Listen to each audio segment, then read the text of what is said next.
વિશે શું કહેશો જે રીતના અછત છે? અત્યારે હાલ સામાન્ય રીતે જોઈએ તો અછત જેવું છે નહીં, પરંતુ વિરોધ પક્ષ દ્વારા અશાંતિ ફેલાવવાનો એક પ્રયત્ન થયો છે, જેના કારણે આમ જનતા હેડેકમાં છે, જેના કારણે આપણને અછત જેવા દર્શન થાય છે. સરકારે ઘણા પગલાં લીધા છે. હું અત્યારે જ વડોદરા કલેક્ટરશ્રીને મળીને જ આવ્યો છું. સરકાર જે કેરોસીન વિતરણ કરવાનું નવું કામ કરી રહી છે એ આવકારદાયક છે, પરંતુ વ્યાજબી ભાવના દુકાનદારો અને કેરોસીન લાયસન્સ જેમની પાસે હતા એમને એક વિટંબણા એ છે કે 3 વર્ષથી સરકારે કેરોસીન સપ્લાય બંધ કર્યો, જેના કારણે કેરોસીન ભરવા માટેના બેરલો કાટ થઈ ગયા, જે ભંગારમાં વેચવા પડ્યા.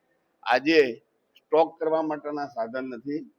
મેં મોનાબેન કંધાર સચિવ શ્રી પુરવઠા સાથે વાતચીત કરી છે અને કહ્યું છે કે સરકાર સ્ટોરેજના સાધનો જો પૂરા પાડશે તો વ્યાજબી ભાવનો દુકાનદાર કેરોસીન વેચવા તૈયાર છે, અને જો અમારે ખરીદવાના હોય તો લોંગ ટાઈમ સુધી કેરોસીન સપ્લાય ચાલુ રાખવાની બાંહેધરી સરકાર આપે લેખિતમાં, તો અમે એ ખર્ચ પણ કરવા તૈયાર છે, પણ તું જનતાને હેરાન થવા નહીં દઈએ. ધન્યવાદ. કાકા કેટલાક કાળાવાર જારી કરી રહ્યા છે ગેસના બાટલાના. મારા ધ્યાનમાં તો નથી આવ્યું, છતાં જ્યાં જ્યાં પકડાય છે ત્યાં સજા થવાની જ છે, એમાં કોઈ શંકાને સ્થાન નથી.